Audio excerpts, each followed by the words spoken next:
अस्सलाम वालेकुम, this is doctor Hashim Khan and welcome to medicos nexus.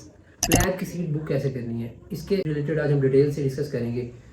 सबसे पहले तो वो checklist that must be ready before booking PLAB one seat. उसमें आपका एमबीबीएस डिग्री आ जाती है, आपका इंग्लिश लैंग्वेज टेस्ट आ जाता है और उसकी वेरिफिकेशन विद जीएमसी, और आपका जीएमसी अकाउंट पर होना चाहिए और आपके पास जो पेमेंट जिससे आप करने जा रहे हैं उस अकाउंट की डिटेल्स होती हैं। और सबसे ज़रूरी चीज़ ये कि आपको ब्रिटिश स्टैंडर्ड टाइम के अकॉर्डिंगली होना है।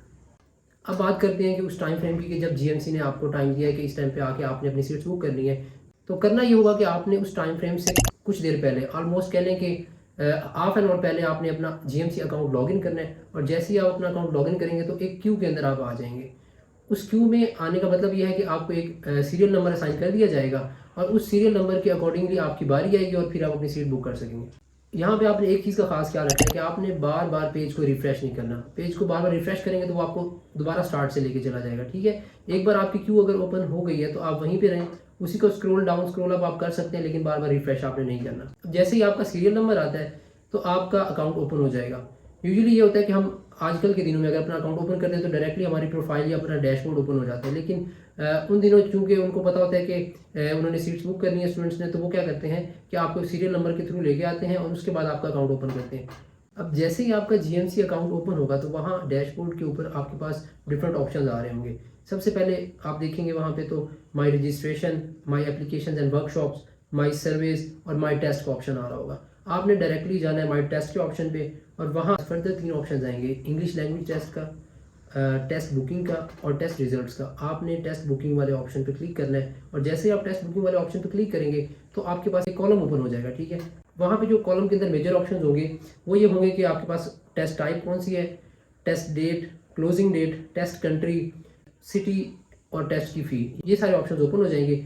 यहाँ पे एक्चुअली ऑप्शन ये होता है कि आपने वहाँ पे सर्च करना होता है कॉलम के अंदर। अब ये हर बंदे का डिफरेंट होता है कि कोई प्रेफर कर रहे होते हैं कि हम अपने कंट्री को प्रेफर करें, तो सबसे पहले वो सर्च बार के अंदर जाके अपना कंट्री का नेम लिखेंगे। कुछ लोग ऐसे प्रेफर कर रहे होते हैं कि वो चाह रहे होते हैं कि हम फलां डेट हमें मिल जाए टेस्ट की, हमें कंट्री चाहे कोई और कंट्री में जाकर भी टेस्ट देना पड़े तो हम वो ऑप्शन चूज़ करें। तो वो लोग क्या करेंगे कि अपने सर्च बार में जाके वो डेट वाला जो सर्च बार होगा उसमें जाके डेट लिखेंगे। तो इसके अकॉर्डिंगली आप जैसे ही सर्च बार ओपन करते हैं तो आप अपने हिसाब से उस सर्च बार को फिल करते हैं तो आपके पास ऑप्शंस क्रिएट हो जाते हैं। फॉर एग्जांपल अगर आप पाकिस्तान की बात करें तो यहाँ पे आपने सबसे पहले आपकी अप्रोच ये होनी चाहिए कि मैं पाकिस्तान के अंदर ही टेस्ट दूँ। तो आप जो टेस्ट कंट्री है वहाँ पे जाके पाकिस्तान लिखेंगे। अब जैसे ही पाकिस्तान आप लिखेंगे तो आपके पास 3 ऑप्शन ऑटोमेटिकली आ जाएंगे और वेन्यूज़ भी आ जाएंगे और टेस्ट डेट्स भी आ जाएंगी। तो उन वेन्यूज़ और उन टेस्ट डेट्स के हिसाब से आपने अपना टेस्ट अपना वेन्यू जो है उसको बुक करना है। तो साथ ही ऑप्शन होता है सिलेक्ट करने का, वहाँ से आप जैसे ही सिलेक्ट करेंगे तो आप नेक्स्ट पेज के ऊपर आ जाएंगे। अब नेक्स्ट पेज पे उनकी टर्म्स एंड कंडीशंस आ जाएंगी जो कि आप एक्सेप्ट करोगे और उसके बाद आपका फर्दर नेक्स्ट टैब ओपन हो जाएगा। नेक्स्ट पेज जो है वो आपका पेमेंट का ओपन हो जाएगा। यहाँ पे आपके पास 2 ऑप्शन होंगे, बिलिंग इन्फॉर्मेशन और पेमेंट डिटेल्स। अब बिलिंग इन्फॉर्मेशन वाले सेक्शन के अंदर जितनी भी चीज़ें आपने पुट करनी है वो सारे अकाउंट होल्डर से रिलेटेड हैं। ठीक है, उसमें उसका फर्स्ट नेम आएगा, सेकंड नेम आएगा, लास्ट नेम आएगा, उसके बाद उसका एड्रेस यानी कि जिसके अंदर उसका अकाउंट बना उस ब्रांच का एड्रेस आएगा, उसका कंट्री, उसका सिटी और उसका जिप कोड आएगा।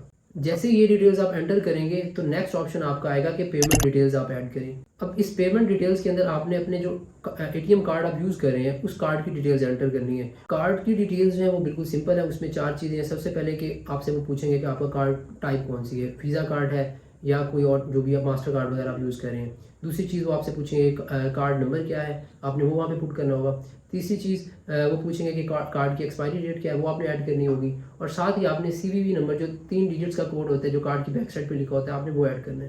इसके बाद नीचे पे का ऑप्शन आ रहा होगा, आप उस पे के ऑप्शन पर क्लिक करेंगे तो ऑटोमेटिकली आगे वेरिफिकेशन वाला सेक्शन ओपन हो जाएगा। यहाँ पे आप जिस भी अकाउंट होल्डर का अकाउंट यूज़ कर रहे हैं उसको ओटीपी जाएगा और वो ओटीपी आपने जो 1 टाइम पासवर्ड होता है वो आपने यहाँ पे एंटर करना होगा और जैसे ही आप एंटर करेंगे तो आपकी कंफर्मेशन हो जाएगी।